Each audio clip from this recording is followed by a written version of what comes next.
సమాజం కోసం తమ జీవితాన్ని త్యాగం చేసిన మహనీయుల జయంతి వర్ధంతికి నివాళులర్పించడమే కాకుండా వారి ఆశయ సాధన కోసం పనిచేయడమే నిజమైన నివాళి అని రాజమండ్రి సిటీ శాసనసభ్యుడు ఆదిరెడ్డి శ్రీనివాస్ పేర్కొన్నారు.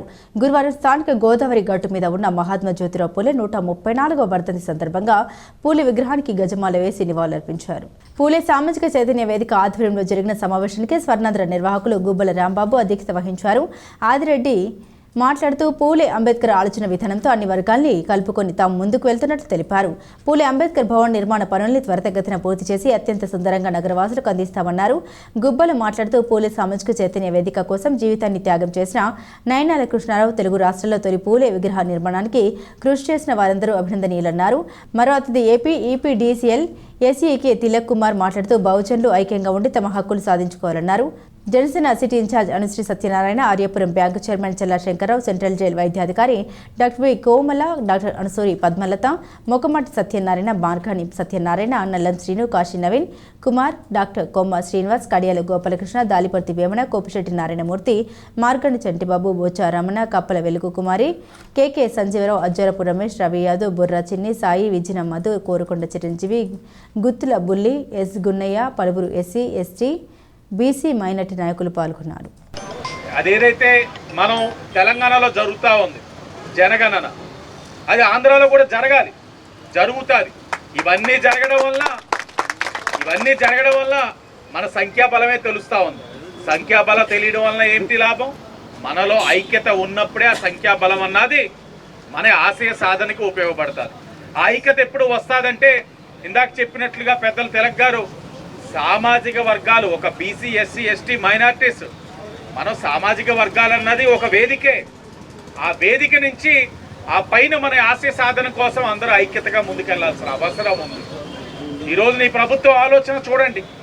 ఎస్సీ ఎస్టీ యొక్క రక్షణ కోసం, ఎస్సీ ఎస్టీ అట్రాసిటీ కేసెస్ కోసం మనం అవకాశం కల్పించింది. అదే ఎస్సీ ఎస్టీలకి ఏదైతే రక్షణ ఉందో, ఈరోజు బీసీ రక్షణ చట్టం కూడా ఈరోజు ఈ ప్రభుత్వం తీసుకొస్తా ఉంది. ఈరోజు కులాల మీద కించపరిచే అవకాశం కల్పించకుండా ఆలోచిస్తూ ఉంది. అనేక విధాలుగా ఆలోచనలు ఇంకా ముందుకు వెళ్తానే ఉన్నాయి. అవకాశం ఉన్న ప్రతి అంశాన్ని మన యొక్క బీసీ, ఎస్సీ, ఎస్టీ, మైనార్టీల యొక్క సాధన కోసం, అభ్యున్నత కోసం కృషి చేస్తుంది ఈ ప్రభుత్వాన్ని కూడా మీకు హామీ ఇస్తూ, మరి పక్కన ఏదైతే ఉందో ఎంపీ ల్యాక్స్ పురంధేశ్వరి గారిది మ్యాచింగ్ పెట్టే కార్యక్రమం జరుగుతూ ఉంది.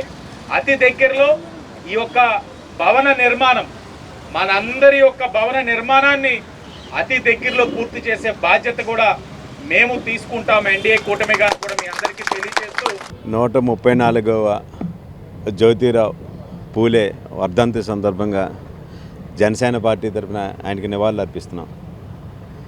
జ్యోతిరావు పూలే జీవితం న్యాయం, సమానత్వం, విద్యా హక్కుల కోసం అంకితం. ఆయన సమాజంలో అందరూ కూడా కొన్ని వర్గాలకే పరిమితమైన విద్యని అన్ని వర్గాలు అణగదొక్కిన అన్ని వర్గాలకి కూడా విద్యని ఎట్టి పరిస్థితుల్లో అందరికీ చేయాలని పోరాడిన ఆయన సతీమణి సావిత్రిబాయి పూలేతోటి పోరాడిన వ్యక్తి ఆయన. అటువంటి వ్యక్తి వల్ల ఈరోజు చాలామంది బీసీ నాయకులు ఉన్నారంటే కారణం ఇటువంటి మహానాయకుల వల్లే.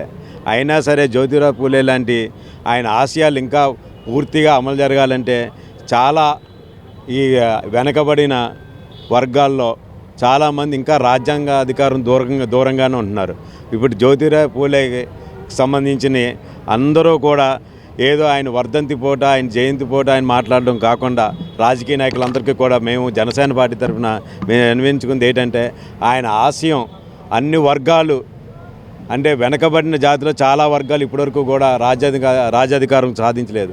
అటువంటి వర్గాలకి కూడా న్యాయం జరిగినప్పుడే నిజమైన నివారణలు జ్యోతిరావు పూలేకి అర్పించినట్టు ఉంటుందని మరొక్కసారి కోరుకుంటున్నాను.